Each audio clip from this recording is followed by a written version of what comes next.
Well, ladies and gentlemen, I actually have been trying to record this freaking Let's Play forever. It's not really a Let's Play, it's a stream where I talk about things. And I wanted to talk about my life and who I am. This is actually the third take. And the reason I haven't really been posting a lot recently is, believe it or not, I actually got the scary virus. I got it. Yeah, the scary thing in the air. I'm not going to say it, because it screws up the algorithm if you say it, and then you get a little annoying thing under your video. It's like, oh, you were not allowed. If you would like to learn more about this, please visit the CDC website for more information. It's like, yeah, alright, whatever. Just Ministry of Truth, gotcha. Tell me how to think. Anyway, I know that probably sounded, you know what, man, just fuck you. I don't care how it sounds. I'm just gonna play a game. I'm gonna talk about my life. Hey, your clothes, they're different. I'm wearing underwear right now, so that's very different. Wait, oh, you're talking about Link, not me, crap. In hear that. So, how do we want to do the thing today?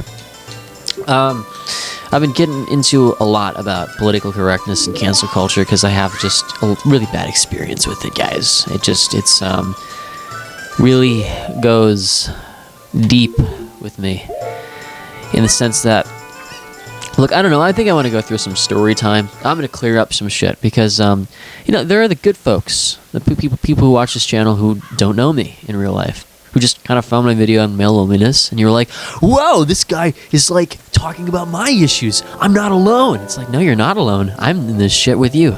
I feel the same way. I hate life a lot, and I just try not to, I try not to perpetuate the negativity too much. So when I say, like, I hate everything, I really am joking. I mean, in all honesty, it's better to maintain a healthy outlook on life and not be too negative, because the quality of your thoughts kind of dictates the quality of your life, I think. But in my estimation, humor is a great way to cope, and so that's why a lot of my takes are super negative. It's just me, like, I could be projecting a little bit, but anyway, I was getting at, like, there are people who follow me specifically because they want to shit on my life and my work, and I'm aware of this. This happens to you when you put yourself out there. Aaron Hansen actually said it once because I was watching like a Let's Play about his experiences on Newgrounds, which is a site where he posts basically animations and cartoons of your own making, and then have them, get other people to react to your creations, so to speak. Sorry, a little bit of a brain fart. But in my case, I've always kind of had like a bad taste in my mouth regarding the woke crowd. And yes, I did use woke as a noun, so if you're thinking that I need to be sent into a rocket and blown off to Mars, then eat a dick, okay? Okay, I don't want to sound super harsh, but I don't really know how else to describe it. But let's just say, like, the people who are very sensitive about language and identity, those people. It's like, yeah, I get your plight. I understand. But on the other hand, what's the right word? So like, let me explain why I have issues with the language police crowd, and I feel like it's just sad that I have to clarify in the first place, but I'm trying not to strawman people who really genuinely believe that sensitivity in language is a very helpful manner in which to, I guess, smooth over like a lot of social unrest. So, if you will, I am a graduate of the Rhode Island School of Design, which shares a campus with Brown University, right? And Brown University is a school that's known for crowning itself as the head of social justice in the United States, I'm pretty sure. I didn't know this. I'm quoting Jonathan Haidt, who's a psychologist who was a psychologist at NYU. I think he's at the University of Chicago now. Claimed that Brown University said this at some point, so I'm kind of running off of his honesty. But where that kind of made things a little hairy for me was I come from it's not a small Midwestern town, But I wasn't really politically affiliated with anything when I was a teenager. I was just like a random artist kid, you know? And when you're an artist, you're kind of weird, and I kind of like assume that everybody knows that, you know, people who are in the gay crowd, who are in like the LGBT crowd, are more like artsy, or so it seems. So, you know, that was kind of like my people for a while, and I was like, oh yeah, I'm definitely progressive, I'm definitely liberal, because all my friends are like, they're bisexual and gay and whatever, and I don't care. And you know, I was just like, I must be morally virtuous because I'm, you know, I'm on the right side of history. You know, that famous quote from Obama, as some of you people call him. I'm not going to call him Obama. I just think that sounds funny. But anyway, yeah. So I ended up getting into a relatively prestigious school, which I'm kind of humble bragging a little bit, but like I was a decent high school student. Okay, I mean, like I got good grades. I wasn't an original thinker. I was just, you know, I got my homework done. I wanted to get a good job down the line. You really see how that worked out for me. So I was diligent in school. I paid attention in class. I did my homework. I was friends with my teachers. And I always thought of myself as like, oh yeah, I must be like an academic type, so I definitely need to go to college. I was all excited for it, and then I got accepted into RISD, which is adjacent to Brown University. And like I had oh man, I already told this story the last time I recorded this, god damn it. But yeah, so like I drove all the way over to Rhode Island, and so there everybody was. It was orientation, where we sort of discussed, you know, who we were and what cities we're from and why we wanted to study at RISD or how we got accepted and whatnot. And so like, there was a large demographic, a very, you know, colorful demographic of people coming to that school. And like I said, I'm from Wisconsin. Wisconsin is not known for being very global. It's known for being cold, and most people wanting to move far away because otherwise all you do is drink yourself through the winter. And I'm going over to RISD, where, you know, you're not only getting the folks from like New York, California, Florida, and Texas, you know, these very multicultural backgrounds, but also like, you know, folks from Europe and Asia and India. And so my ignorant ass at the time, I actually made like, I guess you can consider it a mistake, but an honest mistake, something that just screwed up my reputation from the get-go. Was we were at orientation the first couple of days, and I remember sitting in a large group of people as, you know, maybe the professors were talking and giving a speech on the school as we were eating, and I see like these two girls who I think were speaking Chinese at the time. They were obviously two Asian girls, and I think that they were Chinese, and I looked at them and I'm like, I guess I wasn't used to seeing people of Asian descent, because, like, you know, most people in Wisconsin are either just they're white or African American, and then occasionally you see somebody who's like Middle Eastern. I'm not like, you know, well read on the demographics, but I think in the Midwest you don't really see people from with Eastern descent. So I was like, oh wow, this is interesting. You know, it's just like my little, I guess, honest curiosity, but it was all, you know, heartfelt. And like, for some reason, I figured, oh, well, you know, everyone's coming in with their family. I see people with their siblings right now as I'm speaking in this large group. It's not just the professors and the students, like there are parents with us. So I saw these two girls hanging out with one another, like looking like they're best friends. I'm like, and they kind of look similar too. See where that's going. And I was like, they must be like siblings or something. And so for some reason, my dumb ass, in front of everybody, was like, hey, are you guys siblings? In front of like probably at least 20 people, and all of whom were definitely not ignorant Midwestern kids like me. And they're like, ooh, he just pulled a big no-no, that boy. That is a big no-no. Saying people of the same race look similar? No. And I had no idea that was even a thing. There's and this is what I mean by like my honest mistake. Like, I didn't know that was a big no-no because I just I wasn't aware of what's now called the cross race effect, apparently. And this is my hypothesis for what happened, but basically, like, you know, the less exposure you have to somebody of a very specific ethnicity who have like very specific features, the less likely or like the more difficult it is for you to differentiate between traits of people of that particular race and or ethnicity, right? So I think that's what happened, and me being like just having a big mouth asked that question, and then immediately like there's probably 10 or 15 people were like, okay, stay away from that guy.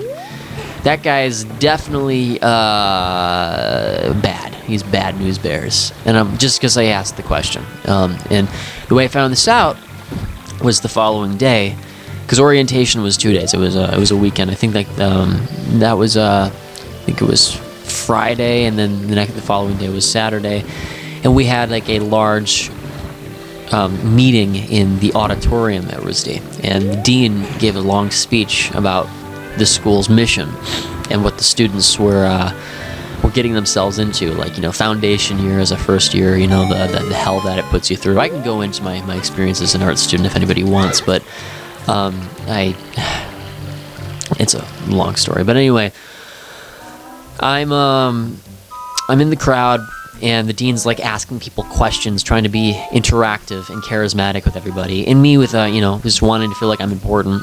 I'm like, yeah, I'm important. I'm gonna raise my hand. I think like I forgot exactly why I participated, but I went on some long spiel about why capitalism equals bad and socialism equals good. And I'm like 18, dude. I'm 18, and I'm not like a child prodigy. I didn't do my homework.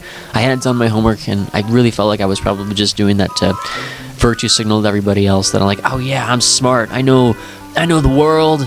I know how things work. Look at me. I'm like Milton Friedman. Not Milton Friedman. Milton Friedman's a right-wing thinker with the helmet. Anyway, and like at the end of that speech, what happened? Everybody starts to get up, and they're getting ready to maybe return to the dorm or something. And I'm picking up my backpack and my jacket, and in the distance, I see a really angry woman coming straight towards me. Like she has, like, you have the image of like that person with their arms at their sides, their eyebrows are furrowed, and you can just obviously tell that they're probably going to have a not so nice thing or two to send your way. And so she walks up to me and she's like, "Hey." I'm like, "Hi. Hey, are you the guy who said that those two girls looked alike the other day?" I'm like, "Yeah." No, I didn't say yeah. I was like, "Oh, wait, what? What? Oh, yeah, that's right. I didn't realize what had happened." I'm like, "What are you talking about?" Because this is before I realized that I'd done the faux pas. And then she says, "Well, you confused those two girls who are my friends, and I just wanted to say that you're really racist for doing that, and you're a terrible person," or some other, probably more creative epithet that I can't think of on the top of my head. But I remember thinking, like, what the hell just happened? I didn't mean to do any harm, and then not understanding my mistake, because I definitely think that wasn't cool. Like if I had known what I was getting myself into, if I had known the sensitivity of doing a faux pas like that, I'd probably been like, "Oh geez, that's not good." But I was like, "Hey, you don't know me, man. This is your first interaction with me, and you're allowing an imagined perception take over before you're able to get to know who I am." And I was sincerely pissed off by that, because I don't know, I mean, like, especially now, if I don't know somebody personally, unless it's like a politician or a celebrity, I mean, because you don't really have a choice. It's like just a guy who's like in your entourage. I try to always give people a chance, even if it were a celebrity. I don't know, I'd probably meet a celebrity who everyone said was an asshole, unless I like committed some heinous crime, in which case I would probably put him in a different category. But like, you gotta be like a serial killer or like a pedophile for that. But God, I'm just like rambling on and on and on and on and on about so many things. No, this is all the same subject. But anyway, so that left a bad taste in everybody's mouth from the get-go when I was a first year at RISD. And I think that people were like, "Yeah, don't talk to that guy. He doesn't know shit. He's an ignorant bastard." And I guess I didn't really know. But having suffered from the repercussions of, well, not suffered, but having experienced the repercussions of that particular event, like the following 2 years, I mean, just people always were skeptical of me because they were like, ooh, this guy is not as morally pure as everybody else. And on top of it, he's white. And again, I'm mostly white. I have partially a Middle Eastern, South Asian background, but nobody cares about that because I'm white passing. But anyway, moreover, yeah, so 2 years pass, and I get angrier and angrier with this, with the woke crowd. Yes, I said it, woke. I'm just gonna keep using that word. And I think another incident that happened to me was, anybody familiar with the French election going on right now? The French election is actually taking place as we speak. Like, the French election takes place during 2 rounds. There's the first round where there are like 5 candidates, second round where there are final 2.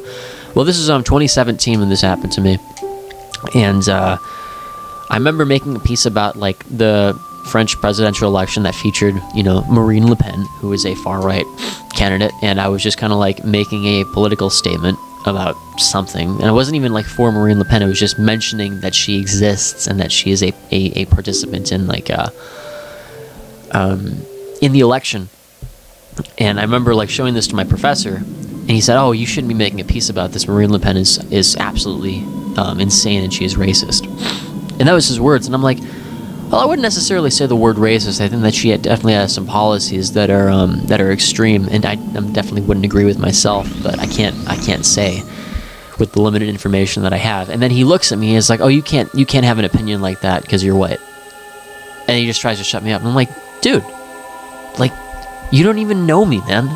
Like, what if I told you that I grew up with partially a Muslim background? I'm not saying that I am Muslim myself, but I have that culture. You wouldn't know that just by looking at me, would you?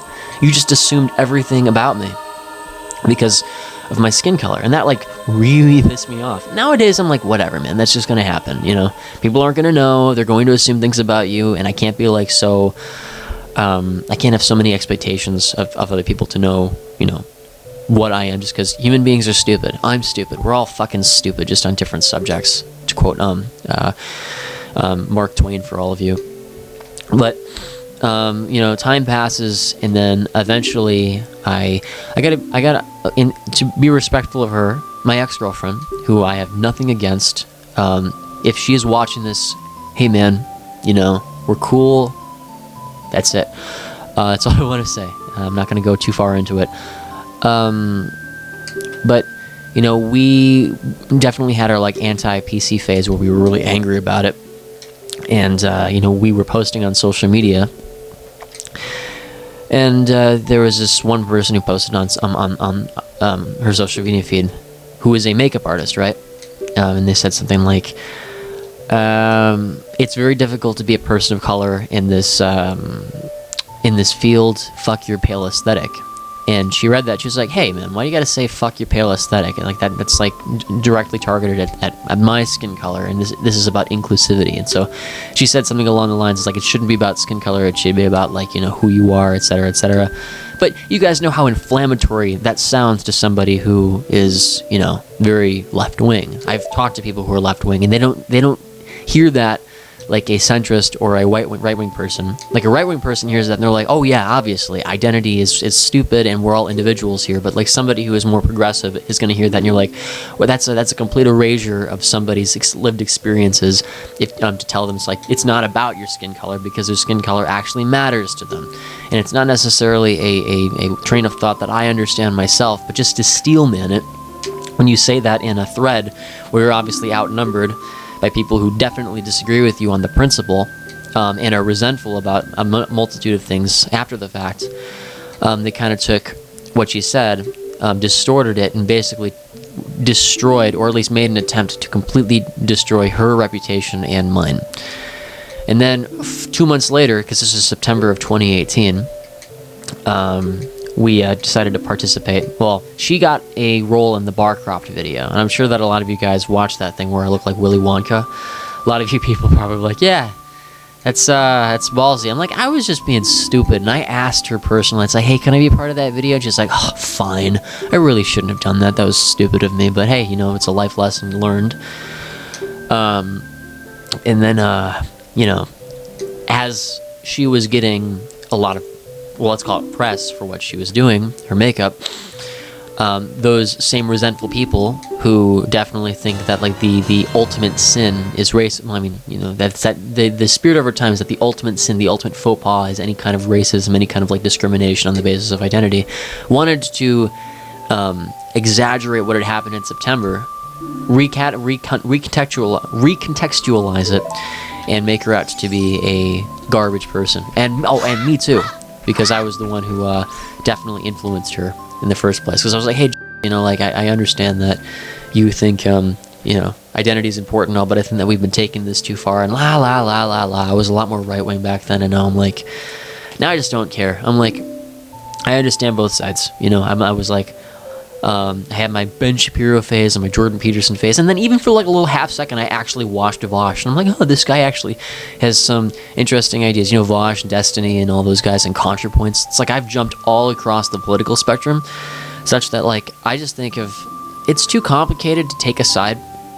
It's like I understand everybody has a plight, and my neutrality is probably, at least in the opinion, according to some people, is very harmful, but, you know, for the most part, if I just say, hey, you know, I'll listen to you, maybe you can teach me something, but at the end of the day, it's like I just don't really feel like having strong conviction in politics. Or as long as I kind of maintain that frame of mind, I don't know, it's easier to make friends. All I can say is I'm not a fan of language policing and, you know, hypersensitivity. Now,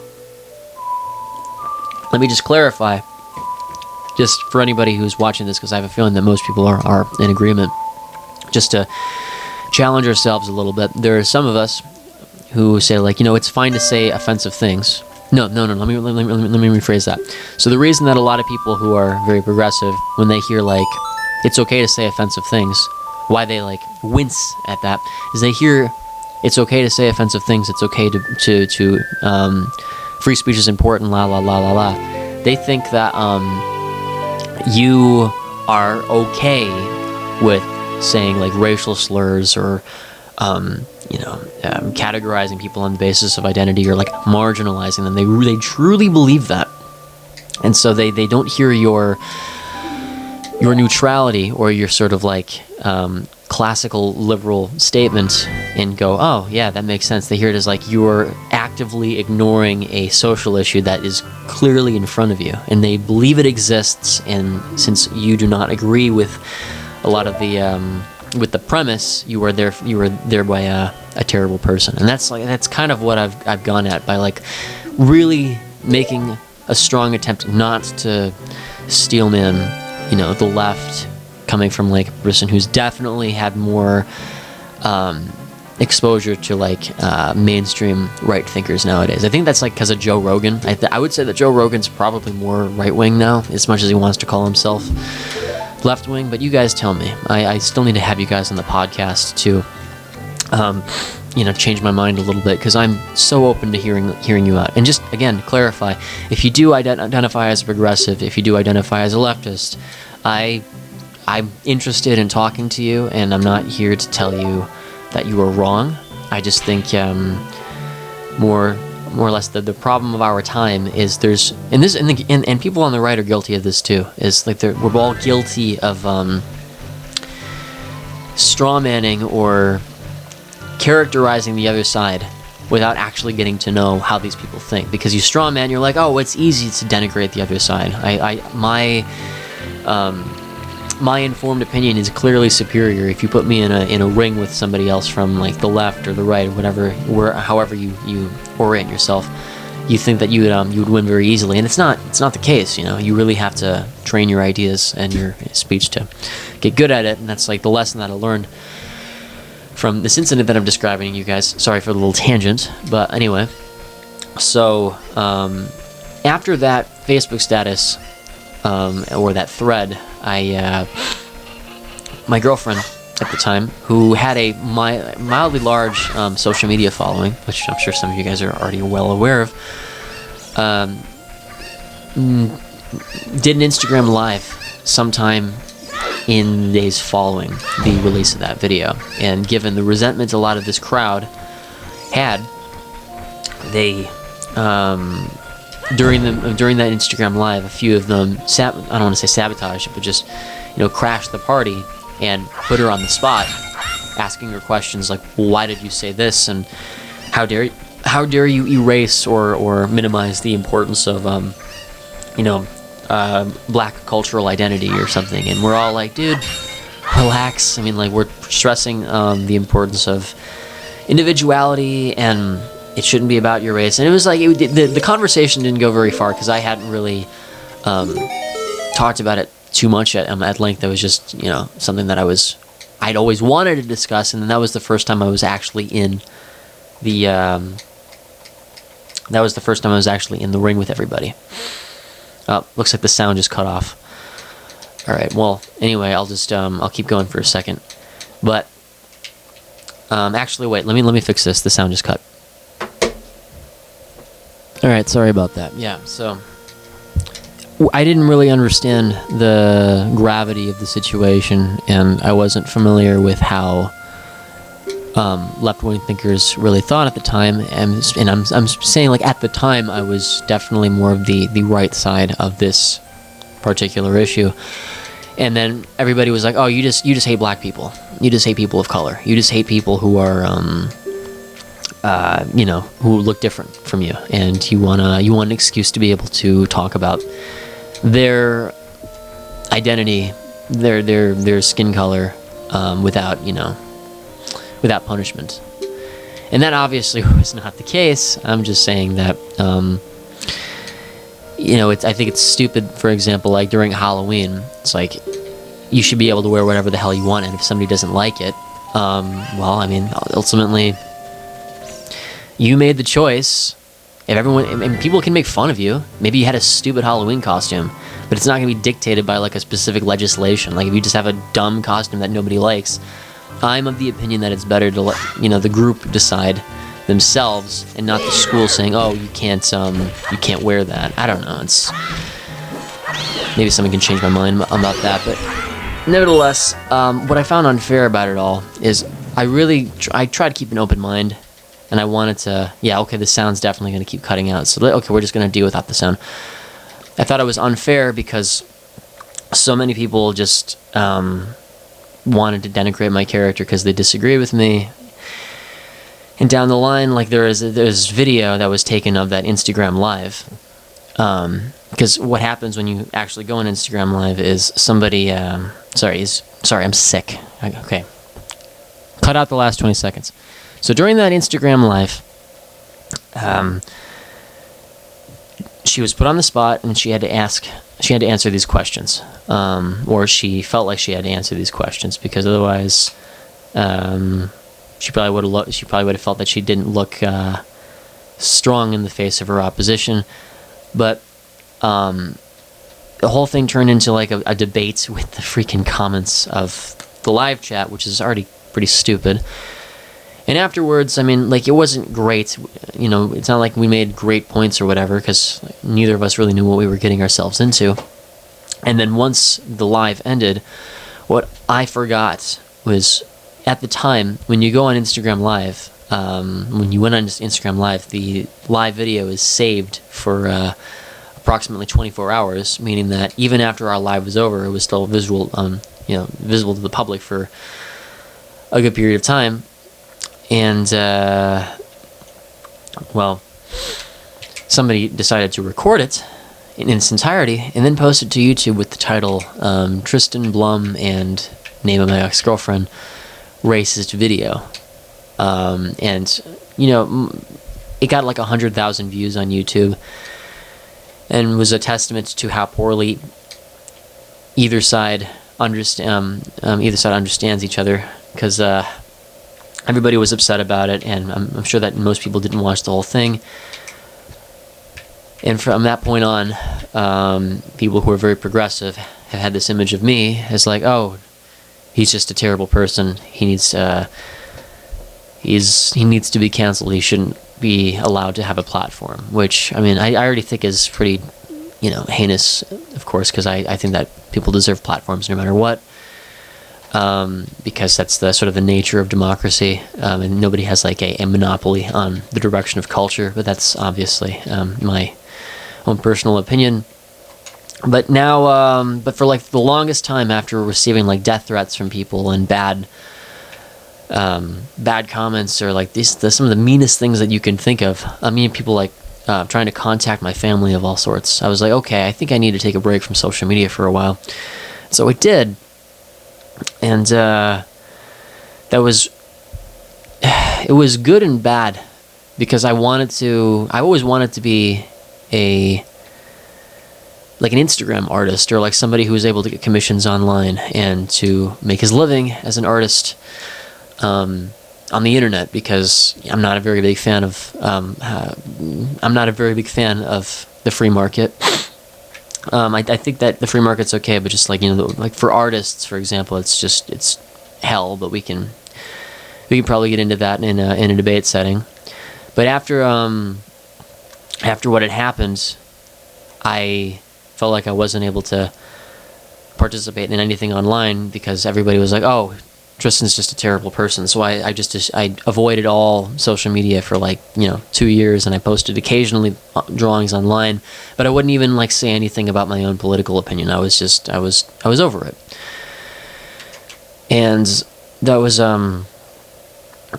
sort of scarring for me, because I really underestimated the power of saying one thing online. And now that so much time has passed, I'm like, I look at it in hindsight, and I think to myself, well, whatever, no matter what I say, I'm going to be hated and things are going to be distorted. Like, I'm posting this video online and I know it's going to be distorted. There's going to be somebody in my opposition, or like on the I Hate Tristan camp, who wants to maybe look worse, and fine, that's their right. But after I posted that male loneliness video to YouTube, and I got such an overwhelmingly positive response from everybody, I was like, maybe there is hope for me. Maybe I can find my audience of people, the not so sensitive types who just want to like discuss issues, who are dejected and tired of life, And once I saw the overwhelming positive reaction to that, it just was it made me really happy. It made me extremely happy, actually, because I felt like for the first time people were understanding a little bit my perspective and my principles, and how I value free speech and freedom of expression in a way that maybe these people don't. And it hurt a lot for 2 years. So just to any of you who've made it far into this video, thank you so much. I know that I'm a little discombobulated right now because I have the scary virus, but I truly appreciate that you guys stick around, you hear me out, and listen to whatever I have to say. I'm gonna have to make a documentary video on what it's like to essentially be canceled by the far left crowd, and it sucks. It does not feel good. But on the other hand, it was a good learning lesson, good life lesson.